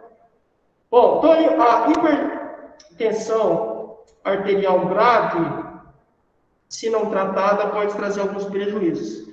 Dor de cabeça, vômito, falta de ar, agitação, visão borrada, insuficiência nos rins, derrame cerebral ou AVC, que a gente viu na aula passada, infarto, insuficiência cardíaca, dor no peito, que a gente chama de angina no técnico, insuficiência dos rins ou paralisação destes, alterações na visão. Nesse sentido, inicialmente, essas alterações são: fica escuro, fica meio difícil de ver, borrado, meio que estrelinhas, sei lá, tá meio, sabe, visão turva. O que é um rio turvo? É aquele rio sujo. Sabe aquele rio marrom, que você não consegue ver o fundo dele? Isso é um rio turvo. Águas turvas. Então, o que é uma visão turva? Uma visão que você não consegue definir muito bem. Está estranho, não está normal, não está límpido, não está claro. Inicialmente é isso. Mas, se eu não adoto o comportamento adequado, o que acontece? Essa visão turva evolui, avança, sobe o degrau para cegueira. Aí eu fico cego. Tá bom? Porque essa pressão compromete os vasos dos olhos. A pressão é tão grande que os vasos que levam sangue para o meu olho começam também a apresentar falhas. Aí, o que acontece? Eu fico cego. Literalmente. Cegueira mesmo, literalmente. E aí, compensa ou não fazer o tratamento adequado? Compensa. Compensa, né? Alimentação, atividade física, medicamentos, redução do estresse, descanso, né? Por aí vai. Formas de prevenção. Mantenha o peso adequado. Por que o peso, aqui está aqui, ó. Eu vou no sentido, hoje eu vou mudar. Vou no sentido anti-horário. Por que manter o peso adequado é importante, gente? Porque quanto mais peso eu tenho, mais eu espremo, mais eu comprimo, mais eu aperto as artérias. Consequentemente, quanto mais eu aperto, mais rápido o sangue circula. Maior é a pressão exercida nas paredes dessas artérias. Por isso que estar acima do peso não é benéfico. Pelo contrário, tá mal, né? Pegaram a ideia? Estar acima do peso pressiona, aperta demais. E aí, obviamente eu vou ter pressão alta, né? Então, mantenha o peso adequado. Não, estou falando para você ser noiado, né? Noiado, desculpa a palavra, mas para você ser bitolada em peso. Engordei 100 gramas, vou ficar sem jantar. Não, assim, não, isso é doença. Assim, né? Não que seja doença, mas você tem que tomar cuidado, senão você pode ficar doente. Inclusive, hoje, recentemente eu vi uma reportagem, eu não vou lembrar o nome, que é um nome estranho. Não lembro, confesso para você. Mas é uma doença, eu sei o que é. É o seguinte, é uma doença que é caracterizada por pessoas que só querem comer alimentação saudável. Não entendi. Vou dar uma tradução. Você vai viajar, e aí você está contando que no hotel que você vai, só vai ter frutas, verduras. Um exemplo. De repente você chega no hotel e deu problema lá no fornecedor e o cara não entregou as frutas. Para o café da manhã só vai ter pão de queijo, pão com presunto e mussarela, sei lá, e café com açúcar, vai. Uma pessoa normal, que não é bitolada, vai fazer, vai ser o que tem para comer, eu vou comer isso aqui. Aí. Não é o que eu estou comendo, mas se é o que tem, eu vou comer. Tranquilo. Essas pessoas que têm essa doença que eu esqueci o nome, não comeriam. Porque são bitoladas em só coisas naturais. Começam a desenvolver um complexo mental. Isso não é saudável, tá? Então, o que eu falo para você manter o peso é, semanalmente, acompanhe seu peso. Pesa uma vez a semana. Sei lá, uma vez a cada 2 semanas, sei lá. Se você todo dia não, senão você vai bitolar, tá? Cuidado. Mas acompanhe de perto o seu peso. É importante, sim. Beleza? Próximo. Pratica atividade física, é lógico, né? Claro, isso aqui eu não preciso falar. Atividade física reduz o quê? Quantidade de gordura no corpo. Se reduz a quantidade de gordura no corpo, o peso diminui. Peso diminuindo, uma menor chance de ter pressão alta. Tem outras causas, né? Outras justificativas, mas essa é uma delas. Aqui, ó. Diminua o sal. Leia o rótulo dos alimentos, evitando aqueles que têm maior teor de sódio. Cuidado. Tem gente que come salada todo dia. Tem uma aluna, né? Ela é, assim, da zoeira, né? Gente boa, assim, normal. E aí ela tava zoando, né? Eu como, não sei, com 10 pés de alface. Eu tava brincando com ela, né? Mas você come 10 pés de alface na semana sozinha? Mas você come sem nada ou você come um sazãozinho? Fala a verdade. Aí ela falou assim, eu ponho sazão, sem sazão eu não como. Aí eu briguei, falei, não, assim, né, lógico, tem que ter cautela, né, gente? Porque tem gente que só come com sazão, aí até eu que sou bobo, né? Joga sazão na pipoca, sazão na carne, sazão na salada, sazão no pão, aí tem eu. Só qual que é o problema? Não é o caso dessa aluna, tá? Estou falando de algumas pessoas. O que é o problema? O que é o sazão do sódio? O que vai acontecer com essa pressão? Vai lá em cima. Acabei de falar que você tem que diminuir a quantidade de sal. Se você come sazão com tudo, esquece. Você está fornecendo sódio em excesso para o seu corpo. Não é legal. Tá bom? Mas né, não que você não deva comer novamente. Apenas tenha equilíbrio. Seja sóbria, prudente. Tome a medicação conforme a orientação médica. Cara, se você já é hipertensa, e se o cardiologista já receitou um medicamento para você, não tem segredo. Alimentação, mais atividade física, mais redução do estresse, mais medicamento. É isso. Ok? Não, Lucas, eu não sou hipertensa. Não, você não tem que tomar remédio. Sou hipertensa. Siga a risca. Inclusive horários, tá? Evite o estresse. Bom, evitar é difícil, né? Eu sei que seria legal evitar, mas a gente não consegue. Reduza o estresse. Fica melhor assim, né? Reduza o estresse. Já é um bom caminho. Como eu falei, quanto mais estressada, maior é a sua pressão. Algumas pessoas perdem a vida nesse pico de estresse. Estoura. A pressão eleva tanto, então vai ser hemorrágico. Estoura a artéria aqui na cabeça. morre por consequência. Cuidado, hein? Não fumar. Não fumar é. Não fumar é mato, né, gente? Cuidado para não fumar, né? Assim eu falo, não fume, né, gente? Não fume. Por quê, Lucas? Porque quando a gente fuma, você dá condições. Achei que estava apresentando, não estou, né? Mas é a mesma imagem, eu nem mudei. Quando você fuma, você dá condições para as suas artérias elevarem a pressão. Um cigarro, a nicotina, aumenta a pressão arterial. Não faz isso. Diminua ou abandone o consumo de bebidas alcoólicas, se possível abandona, se não der, reduza. E coma de forma saudável. Medicamentos. Existem alguns.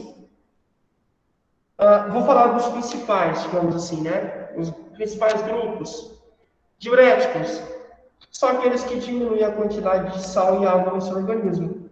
Eu falei na aula que a gente deu sobre hipertensão. Quanto maior a quantidade de pressão, quanto maior a quantidade de sal no seu corpo, maior é a sua pressão. Por quê?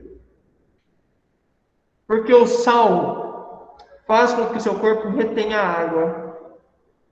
Naturalmente. Se você retém mais água, a pressão sobe. Por quê, Lucas? Porque quanto maior o volume de líquidos, maior a pressão. Quem quer fazer xixi, está com a bexiga cheia, está com a pressão mais alta do que o normal. É isso, tá bom? Então, quanto mais você consome sal, mais esse sal faz o seu corpo reter líquidos. Quanto mais você retém líquidos, maior a sua pressão. Então, os diuréticos diminuem a quantidade de sal. Ora, se eu diminuo a quantidade de sal, eu vou reter líquidos? Não. Não só não vou reter líquidos, como vou urinar, estimular a saída de água do meu corpo. Por isso que quem é hipertenso faz xixi toda hora. Porque o remédio quer fazer exatamente aquilo. Esse é o objetivo do remédio. Fazer você eliminar líquidos. Por quê? Quanto menor a quantidade de líquidos, menor é a pressão. É mais fácil de controlar, né? E depois também provocam a vasodilatação, né? Lembrando, vasodilatação a artéria fica frouxa. Para aumentar a pressão, não tem que deixar a parede mais estreita da artéria, apertar essa artéria. Quando a gente fala dilatar, é isso, ó. Ela afrouxa, fica xoxa, fica mais larga. Se ela fica mais larga, o sangue que está aqui dentro passa de forma mais fluida, mais tranquila, mais devagar, a pressão diminui. Então, esses medicamentos diuréticos atuam por 3 frentes. Vasodilatação, que é deixar os vasos, as artérias mais frouxas, mais dilatadas, mais largas. 2, eliminam a quantidade de sal. 3, estimulam a urina, estimulam a eliminação de água. Existem também os antagonistas do cálcio, que também deixam as artérias mais xoxas, né, mais dilatadas. Beta-bloqueadores também, a mesma coisa. Inibidores da ECA, que é a enzima conversora de angiotensina, também dilatam as artérias. E esses são os equipamentos que a gente utiliza para aferir a pressão arterial. Quer dizer, né? Equipamento raiz. O método tradicional, que é o que você vai aprender. A gente vai fazer isso aqui, tá? Vocês virão para a sala e a gente vai fazer. Vai ser bem legal. Com certeza vocês vão amar. E tem o digital, né? Que é mais fácil. Bem mais tranquilo. Eu deixei um link aqui para vocês. No final aqui, ó. Depois vocês cliquem aqui para já ir começando a ver a ideia. A gente vai fazer aula prática daqui a pouco. E aí você precisa ter uma noção de como isso acontece. Tá bom? Tranquilo? Resumo da aula. Diabetes, excesso de glicose no organismo. Por que isso acontece? Porque a insulina falta ou seja, não é produzida, ou é produzida, mas não faz o seu papel como deveria. No caso 1, diabetes tipo 1. Eu não tenho insulina disponível, porque as células que produzem insulina morreram, foram atacadas pelo meu sistema imunológico. Tipo 2, um resultado de uma vida, de um estilo de vida desvarado, né? No sentido de, tanto faz, se for comer mesmo, vou ser sedentário, vou beber todas, sei lá, né? É uma pessoa que não se preocupa tanto com a alimentação e tal. Consequência, a insulina não trabalha bem, ocasionando excesso de glicose no sangue. Tem cura? Não. Tem tratamento? Tem.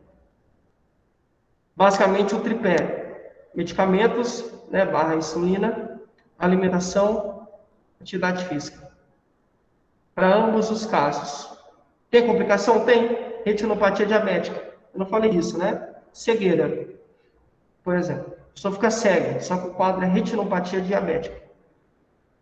Pé diabético, insuficiência renal, problemas de circulação na perna, problemas de cicatrização, pele ressecada, pele sensível e por aí vai. Outro assunto, hipertensão. Nada mais é do que a doença caracterizada pelo excesso da pressão arterial. Não é pontual. Não, a pressão está sempre alta. Tratamento? Tem. Cura? Não. Ou doença crônica. Mas melhora bastante. Eu consigo equilibrar, digamos assim, né? Manter controlado, assim como no caso de diabetes. Se eu também utilizar alimentos adequados, tratamento adequado, atividade física, redução do estresse, corte do cigarro, redução ou corte de bebidas alcoólicas, redução do sal e por aí vai. Também traz consequências gravíssimas, talvez até mesmo a cegueira, né? Um AVC, um infarto, dor no peito e por aí vai. Nosso papel é esse, gente, estimular o paciente. Nem sempre o paciente vai querer. Não, nem sempre está disposto. Isso não muda o nosso papel, né? Aí que deveria nos incentivar ainda mais. Pô, você não quer por quê? Aí vai, brinca e vai tentando encontrar estratégias. Esse é o caminho. Tá bom? Show? Então, esse foi o resumo, né, das aulas de hoje. Alguém tem alguma dúvida? Ficou claro? Deu para entender, meninas? Tá tranquilo? Alguém tem alguma dúvida? Não, tranquilo. Tranquilo? Beleza? Belezinha? Obrigado. Oi? Tranquilo? Beleza. Show de bola. Bom, obrigado então, meninas. Valeu. Beijo para vocês. Tenham uma excelente semana.